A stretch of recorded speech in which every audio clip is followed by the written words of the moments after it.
Great to see everybody in person. I guess we're getting back to the old times around here. Excited to be here. Just thinking back to yesterday, less than a month, we get a chance to run out on that stadium and have an opportunity to play in front of our fans. I know I'm excited. I know our players are too. Looking forward to getting on the field tomorrow morning and getting training camp started. Excited to continue to build a culture that we want to be here at Tennessee individually and collectively as a football team, and excited to find out the progress guys have made throughout the course of summer where we finished spring ball. We got some new guys that are inside of our program now too, the opportunity to see them on the field.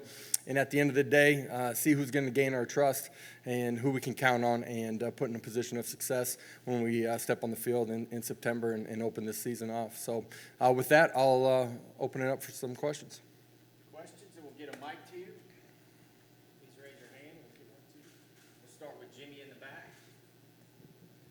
Josh, at what point do you feel like you need to whittle down the reps for your quarterbacks, and do you feel like you need to name a starter game week? I anticipate us having a starter during the course of week one for sure. That doesn't mean the other guys won't have opportunities to share roles. I think it's the challenge for every player to earn the trust of the coaching staff and show that they're going to compete at a consistent and championship level. Once kids do that, I think it's important that you as a coaching staff put them in position to have an opportunity to have a role and play a part of what you're doing. Quarterbacks, just like every other position, those competitive battles that they're in, you dwindle the reps down and make decisions when guys have shown that they've earned the opportunity to become a 1 or become a 2 or become a 3, based on how they perform. And so as we go through training camp, the players will dictate how that unfolds.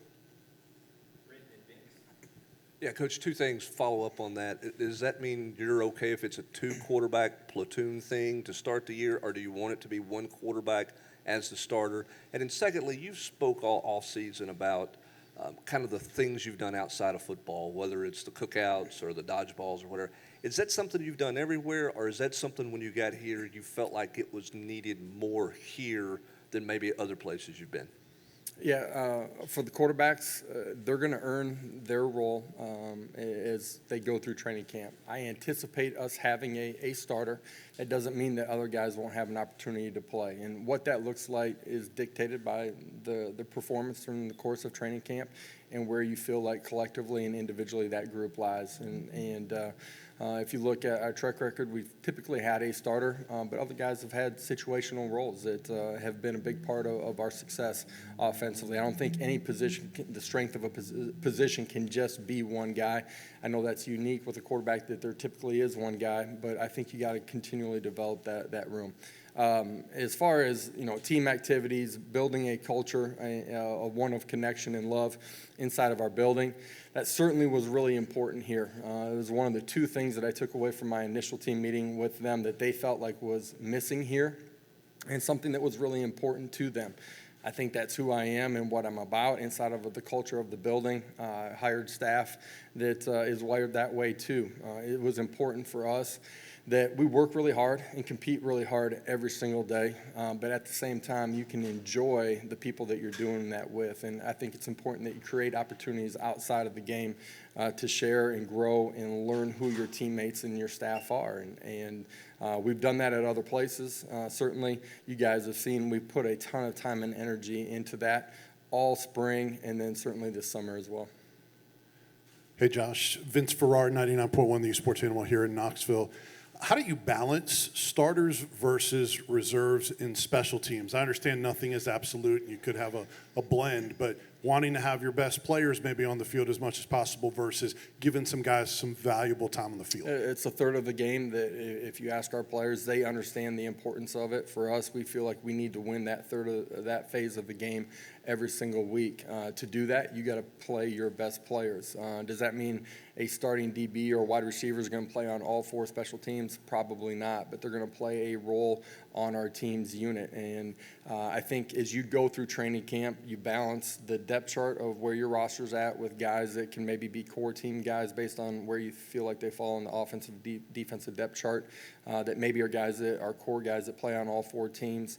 At the end of the day, those 11 guys got to be able to function and play at a championship level. Those units, as much as anything, offense and defense, they have to have your trust as a coach And, that's the process that we'll go through. All of our guys all spring long took special teams rep. I don't care if we were on punt return, kickoff cover, kick return, everybody was repping. As we go through training camp, those numbers will shrink down a little bit.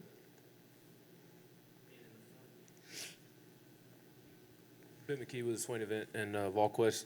Josh, when it does come time to decide on a quarterback, what kind of particular skills are you definitively looking for? What does a quarterback have to show you that they can accomplish throughout fall camp to earn your trust to be named the starter? Yeah, you said the key thing. You have to trust them. They have the ball in their hand every single play. They are a decision maker. They control so much of what we do offensively in the pass game, in the run game as well. There's a lot on their plate. And so the ability to trust that guy with the ball is extremely important. I think it's important that, your offensive players, your staff on both sides, and your defensive players see that guy earns the opportunity to be that guy. He's got to be a guy that can handle not playing a game of perfection, too, and be able to reset from one play to another. That includes after a great play, but certainly after a negative play, too, the ability to respond the right way. Hey, Josh, Trey Wallace, Rocky Top Insider. Over the course of the summer and coming out of the spring, how do you assess the running back situation going out there in the fall camp? You have so many different type of weapons. How do you plan on breaking that up into reps and looking for one? Yeah, an inexperienced group, but a group that we really like, the talent inside of the room and the ability for them to play a part in what we're doing. I think as much as anything during the course of spring ball, it grew in the understanding of protections, which is a pivotal part of being able to play that guy on every down. Those guys got better with ball security. I think it's a group that there's great competition in as we head into training camp. The number of reps that we get during the course of a day on the offensive side of the football, those guys will be able to get tested, be thrown in the fire, have a bunch of reps, make a mistake, grow from it, have success, and grow from it too. Looking forward to that competition this training camp. John in the back, right? John Adams, Knox News. Josh, from all you know about Aaron Beasley's case, I know he's been reinstated on the team. From all you know about that, do you feel good about having him on the team? Yeah, I do. Some of those decisions aren't strictly made by me. Those are things that are done out by, our police force here inside of our community. Our administration plays a part in gaining information and knowledge of what actually transpired. Not all of those things are known publicly all the time, certainly not at the point of the event going public, certainly. And Aaron's a young man that I think has grown in the experience, and we'll take advantage of this opportunity. Eric Kane, the Sports Animal, and BallQuest.com. After evaluating spring and film and all that, is there any position changes of note heading into fall camp? No major position changes where a defensive guy got flipped over to offense or anything like that. I think we're going to continue to evolve in the trust and understanding the talent that certain individuals have, and by scheme, offensively and defensively, try to find situations where we can take advantage of their skill set. Hey, Josh, Blake Topmeyer, USA Today Network. You were asked earlier about two quarterback systems. When you guys did that at Oklahoma in 2013 with Blake Bell and Trevor Knight, did that experience maybe show you anything about, I guess, either the advantage of using two quarterbacks or maybe the challenges that come with a system like that? That situation was a little bit different. We named a starter. Another guy came in and played maybe week 3. And then became the starter for a series of weeks. Blake Bell was a different scenario altogether. We used him in the goal line short yardage package, used him in that in 13, but also used him in that in 11 and 12. But that's the type of role where there's a unique skill set and an opportunity for that guy to help you, offensively, defensively, whatever it might be, but at the quarterback position where you can use a skill set that, you think you have an opportunity to create advantage in certain situations. Hey, Josh, Wes Rucker, 24/7 Sports. I guess from where this team was at the end of spring to where it is now, offensively, defensively, have you been able to get a sense, without having full practices and all that, just how much farther along the group is? And would that be different on each side of the ball in terms of how much they've progressed in terms of, I guess, fundamentally knowing the scheme? Yeah, I think first and foremost is just connection and trust and belief in who we are, what we're doing, our accountability inside of the building, understanding the standard of what it means to be a Tennessee Volunteer football player and what that looks like daily as you enter the building. I think we have a greater understanding and are doing things at a much higher level than we were as we ended and certainly as we began last winter and spring. All of our players have had a chance to grow tremendously in understanding who we are and what we're doing by skill set, right? Fundamentals and technique, by strength, power, and speed, the growth that they've made inside of our off-season summer conditioning program, but then also being able to redigest everything that we're doing in our playbooks in all three phases of the game. We have grown. You're able to see some of that when you watch them work out. Looking forward to getting on the field and having an opportunity to go compete tomorrow morning. Patrick Brown with 24/7 Sports. Josh, you guys had, I think, a lot of guys' experience and numbers coming back on the defensive line. Still went out and got a couple transfers. What kind of went into that decision? What do you guys as staff like about Caleb and Tajon? Yeah, the transfer portal has been a double-edged sword for our program. Right before I got here, guys that had left, we felt like we had to add depth to what we were doing. Offensively, defensively, obviously a majority of that came on the defensive side of the football. We're able to add two guys on each level, the secondary, the linebackers, and the defensive line. Felt like we need competition, needed maturity, and guys that were ultimately going to be able to help us go compete. Rob Lewis, VolQuest.com.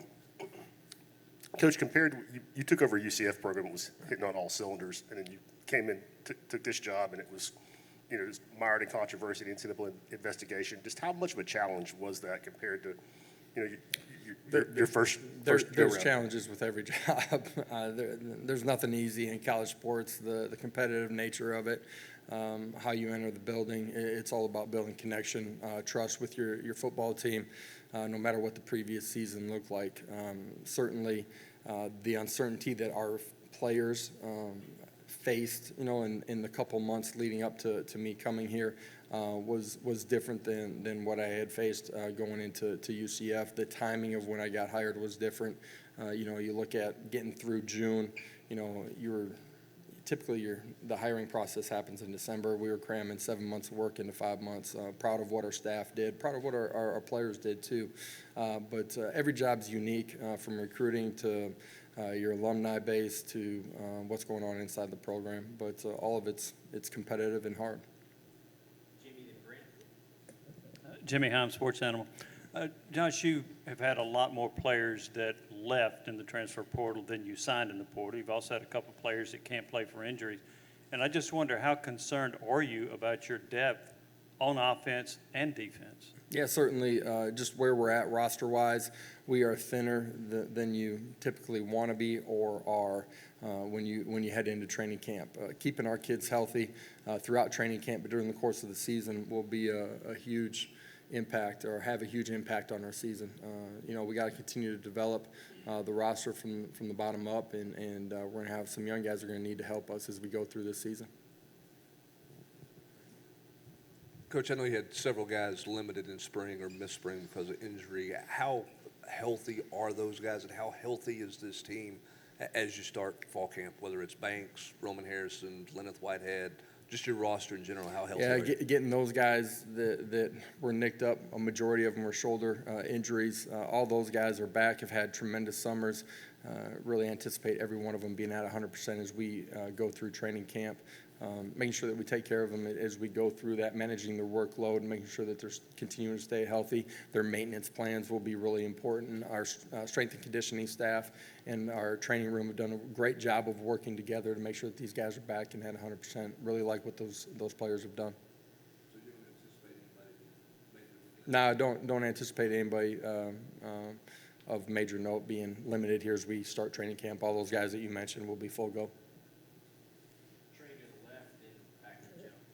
Hey, Josh. You talked about at SEC Media Days, you're kind of under that threshold when it comes to COVID vaccinations. Have you gained any traction on that since SEC Media Days going into fall camp? Yeah, we have continued to gain traction as far as the number of players inside of our roster that are continuing to get vaccinated. Obviously, that's not an overnight process as far as being fully vaccinated, the windows that take place. But our kids have continued more and more every day to go into the training room and ask and get that. Our medical staff has continued to do a great job of educating those guys. Obviously, you can see the landscape of everything is changing day to day, just as far as what's happening with CDC guidelines and what's happening inside of this state too. And we'll lean on our medical team to help us navigate that. Do you expect to be over that 80 mark by the time season begins? I think we'll ultimately find out, but when we hit that mark, I'll let you know.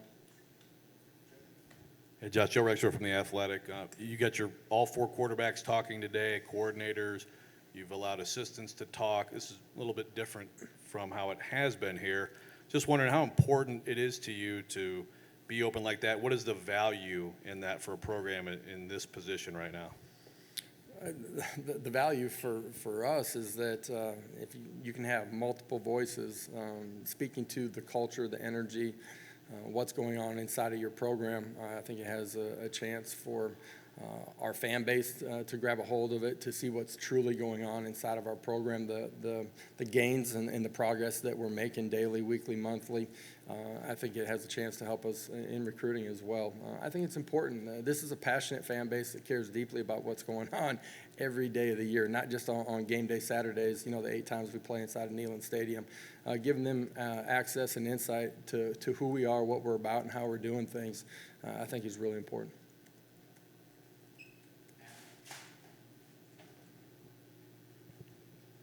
Hey, Josh, Adam Sparks, News Sentinel. You've said a lot about trust. How does a player gain your trust? And considering the roster situation, is it possible you put players on the field that you don't trust? I hope we don't have to put players on the field that we don't trust. The trust is earned and garnered in the way you operate and handle yourself every single day. As a coach, right, how I handle every situation, positive, negative, there's a ripple effect to every interaction that I have with every player, every staff member. The same is true for our player. Are they on meetings on time? Do they have a notebook? How do they compete? How do they handle positive play? How do they handle negative play? How do they handle coaching? Who are they inside the weight room? We've charted everything. Our players clearly understand the standard of what a Tennessee Volunteer football player should be doing every single day. Where we started in February when I got this job to who we are now, the individual players have all grown so much, but the program in itself in that way doesn't resemble where we were when I took over. I'm proud of what we've done, where we've gone. That never ends. That's always a work in progress. At the same time, before we kick off looking backwards, we've come a long way. Yeah, Josh, Mike Wilson from the News Sentinel. With Oklahoma and Texas scheduled to join the conference, what are your thoughts both on that for the SEC and also obviously Oklahoma, given your ties to that program? Yeah, certainly. I think you want to coach and play in this league because you get a chance to compete against the best every single day, every single week. And, this league continues to strengthen itself inside the landscape of college football. I think if you look back 20 years ago, right, I'm not sure any of us would have guessed what the landscape would look like now, before the original shift of realignment. Once that happened, I think people thought that, at different moments in time, there was the possibility of realignment. Excited about what our league continues to do.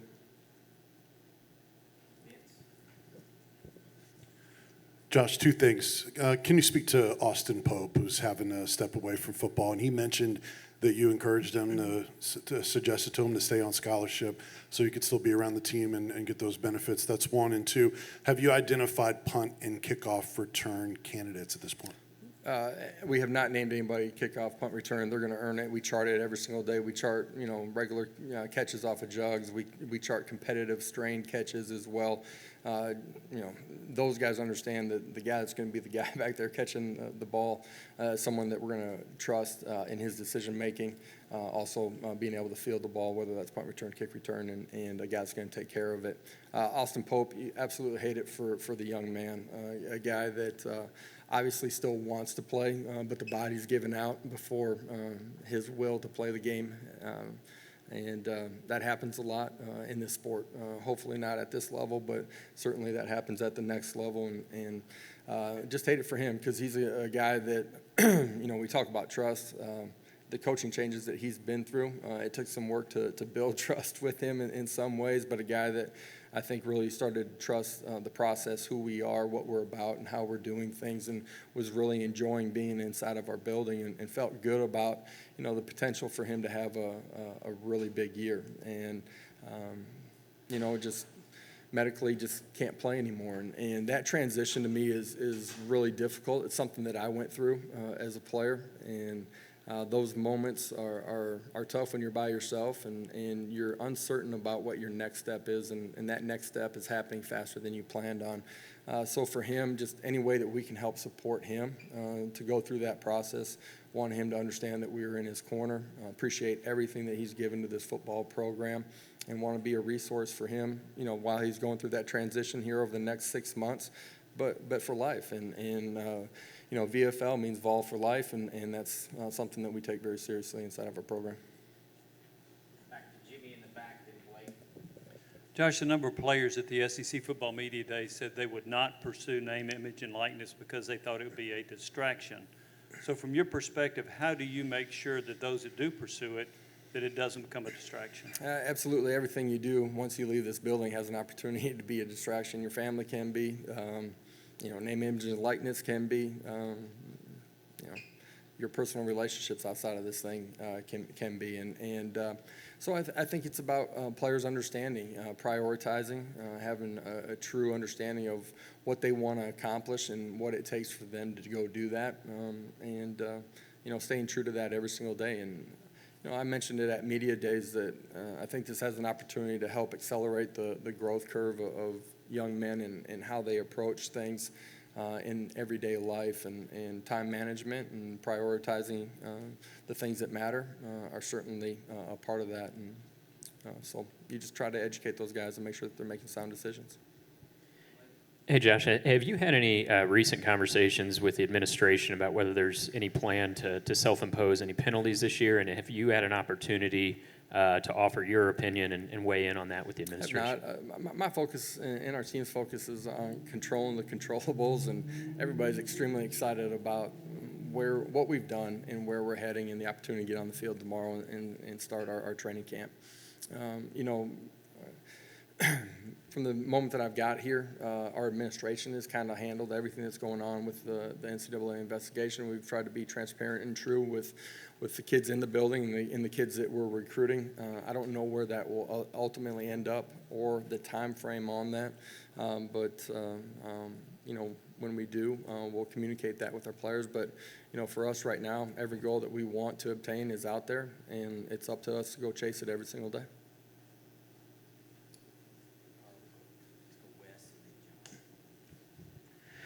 Josh, I know that inside linebacker was obviously a big discussion point, at least with us anyways, throughout lots of camp. It was with us too. I figured. In case you were wondering, yeah. I might have asked some of the people in this room if they could play it during the middle of spring ball. No luck there. If you, judging where you are now going into camp from where you were after the spring game, is there any sense that things feel different there? Yeah, it's a completely different room than where we left it in the middle or end of spring ball. We got a bunch of guys that some that have played it at a really high level that are coming back into the fold. Some that we really feel like have bright futures. Guys that had maybe shown some really some bright glimpses of being able to play it at a high level that weren't able to finish it out either. So it's a position group that is much deeper than where we left spring ball. Like the talent, like the attitude, toughness of those guys inside of that room. collectively, they've had a really strong summer, and looking forward to the competition here as we get going this training camp. Josh, Joe Milton was the only quarterback who wasn't here for spring. What could he do from the time he committed to now to ready himself for this specific competition he was entering? Really the same thing that all of our guys could have done and have been doing. They've spent extra time in the film room. Those guys, as much as anybody on our football team, have been up spending extra time in the film room. Some of that with coaches, some of it by themselves. You walk out of the building late at night during June, during recruiting, and there were multiple guys that may have been in here doing extra work on the turf field here, spending nights getting better. I think it's imperative, and those guys have done it. Just the way that they led throughout the course of summer, whether that was during strength and conditioning drills, whether that was extra work, whether that was away from the building. All those things matter.